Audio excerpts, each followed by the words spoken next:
Bonjour à tous, chers auditrices, auditeurs du Mistral Social Club. Il y a un festival rock où il faut être absolument pour célébrer la fin des vacances d'été, tout en douceur et en fureur.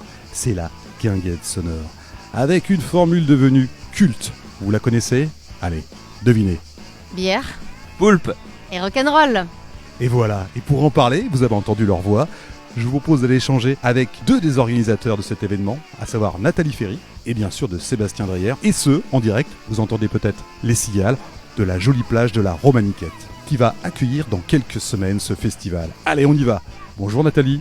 Bonjour Sébastien. Pouvez-vous, pour les non-initiés, nous rappeler les spécificités de ce festival ? Donc la guinguette sonore, pour faire simple, donc on l'a dit, bière, poulpe et rock'n'roll, mais cadre idyllique, rock et découverte. Festival familial, inclusif, voilà, c'est important aussi à le signaler. Alors on va revenir à cette édition 2025, on va parler du programme. On sera le vendredi 29 août avec 5 groupes à l'affiche.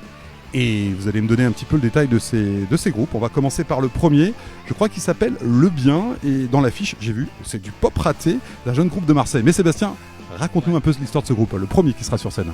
Donc effectivement, c'est Le Bien qui ouvrira les hostilités sur la scène. Et c'est donc la pop ratée, c'est parce que c'est des gens qui ont un talent pour la mélodie, mais qui ne peuvent pas s'empêcher de bouleverser ces mélodies avec des petits traits de post-punk, de rock bien énervés. Et effectivement, c'est le projet de David Sana, qui est un activiste de la scène marseillaise depuis relativement longtemps.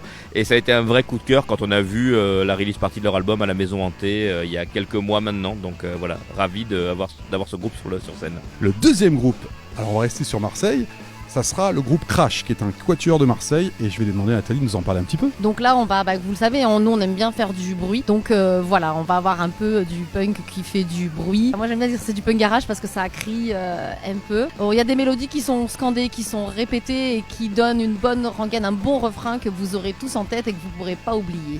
Après, on va partir du côté de la Belgique. J'ai vu, ça sera le groupe Ramcot, Sébastien. Et de la Flandre, donc, ce qui nous un petit challenge linguistique supplémentaire, mais on est équipé, on a du flamand dans les bénévoles, donc tout va bien. Ramcot, trio de rock stoner, quelque chose comme ça, de rock bien énervé, un beau trio qui a une vraie notoriété aux Pays-Bas et dans le nord de la Belgique et qui n'en a bizarrement aucune en France, ce qui nous permet de les faire venir sur notre plage. C'est un grand plaisir, je pense que ça risque d'être une jolie claque. Alors après, on quitte la Belgique et on va du côté du bon vin de Bordeaux, puisqu'on va aller découvrir le groupe Nasty Joe. Donc c'est un groupe post-punk qui va sans doute vous rappeler quelques mélodies des années 90. Donc on est sur du post-punk, mais sur les albums, au fur et à mesure des albums, on va vers du rock, plutôt rock indé. Donc voilà, ça va être une belle surprise aussi pour ce soir de vendredi. Et après, parce qu'il faut clôturer, c'est le numéro 111 et c'est le numéro gagnant, puisqu'on sera avec un trio aussi là, qui vient de Lyon, Sébastien, c'est ça ? Un trio de Lyon qui est mené par Emma Cordonneau et voilà, ça va droit au but, ça tape fort et ça a beaucoup de choses à raconter, beaucoup d'engagement, notamment du côté du féminisme, de l'égalité et de vrais engagements. Après donc, ça c'était le vendredi 29, on va aller du côté du samedi 30 avec encore 5 groupes à l'affiche. Curtism, un trio donc de rock shoegaze effectivement avec ses côtés planants. Il semblerait que sur scène ce soit quand même bien péchu. Et voilà, donc c'est des jeunes qui nous viennent de Toulon. Et c'est un groupe qu'on avait un petit peu dans le viseur depuis quelques temps et il nous a semblé que c'était vraiment le bon moment. Le deuxième groupe, c'est un objet musical non identifié. Je crois que c'est un collectif franco-américain. Il faut que tu nous en parles, Nathalie, parce que là ça m'a un peu interloqué. Raconte-nous un peu cette histoire de ce groupe. Oui, alors Bonjour, on ne sait pas grand-chose de Bonjour et du coup je ne dévoilerai pas le mystère de Bonjour.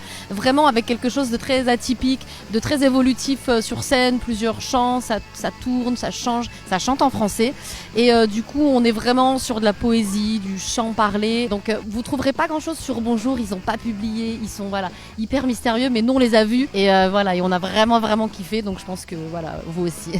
Ça c'est Bonjour, on est dans un collectif et là après on va aller du côté de l'Angleterre et Brighton avec Projector. Du post-rock avec 2 chants lead, un chanteur et une chanteuse et quelques belles pépites pop-rock et des belles mélodies. Après ça pourrait être le nom d'un bateau, parce que ça s'appelle Péniche, c'est un groupe aussi.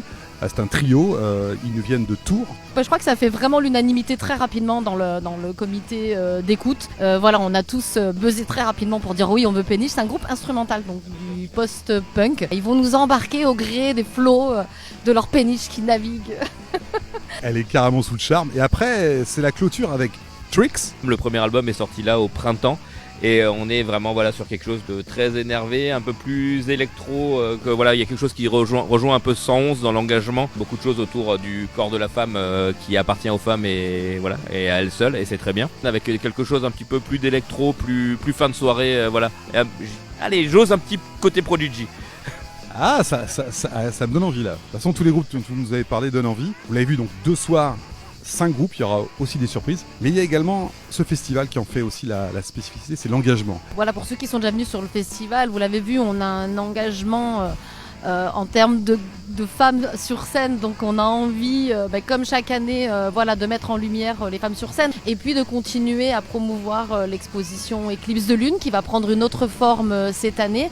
Donc Éclipse de Lune, c'est l'expo qu'on a créée il y a déjà 2 ans et demi, et dont le but est de mettre en lumière les femmes sur scène, qu'elles soient musiciennes, chanteuses, ou directrice de salle ou technicienne, et de donner envie peut-être à certaines de se lancer dans l'aventure musicale. Autre nouveauté, 2 nouveaux dispositifs avec des gilets vibrants et des concerts en Chansigny. Alors qui veut en parler ? Le dispositif Octopulse, donc c'est un dispositif qui nous a été permis de mener grâce à l'aide de l'action culturelle de la ville d'Istres, qui nous permet de rendre le festival accessible aux personnes sourdes et malentendantes, donc par 2 dispositifs.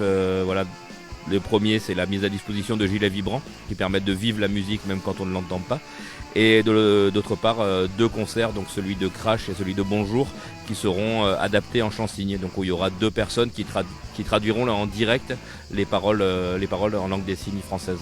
Puis un petit clin d'œil aussi à Antichambre, le magazine de rock qui est tenu par des femmes sur Marseille, qui seront présentes sur le site pour faire la chronique et pour présenter leur magazine. Est-ce qu'il y a d'autres nouveautés ? On va vraiment créer une petite ambiance village avec des stands un peu plus nombreux que ce qu'on a d'habitude. On va retrouver les stands de merch, le photobooth, le Guitar Hero qu'on avait pu avoir sur l'année dernière. Mais on va essayer d'avoir un peu plus de propositions de stands, avec un endroit où on va pouvoir, un endroit un peu chill, on pourra se poser et découvrir tout ça. Il y a un point important, c'est que, je le rappelle, c'est un festival réalisé à 100% par des bénévoles. Le festival, il peut pas exister sans notre équipe de bénévoles. On est une 50aine sur le site, qui gère la partie technique, qui gère les loges, qui gère tous les stands, qui vont vous accueillir, qui vont vous vendre les jetons, qui vont être à la brasserie sur l'animation de tous les stands qu'on peut avoir. Donc c'est important, parce que si on n'a pas ces 50 bénévoles, le festival il n'existe pas. Et on a nous le cœur, on va dire, de l'organisation, qui est notre équipe du comité directeur. Donc on va faire quand même un coucou et un grand coucou à Johanna, à Samy, à Yves, à Letty, à Simon. Alors, on rappelle, le festival aura lieu, là vous avez vraiment donné envie d'y aller déjà, il aura lieu donc le 29 et le 30 août à partir de 18h et jusqu'à 1h du matin. C'est le moment de vous quitter, de vous remercier de m'avoir reçu sur cette jolie plage de la Romaniquette. Je laisse le mot de la fin à Nathalie et à Sébastien et vous donne rendez-vous bien sûr à la Guinguette Sonore le 29 et 30 août. On va clôturer bien sûr avec notre slogan favori, bière, poule et rock'n'roll. Et rendez-vous le 29 et 30 août à Istres sur la plage de la Romaniquette.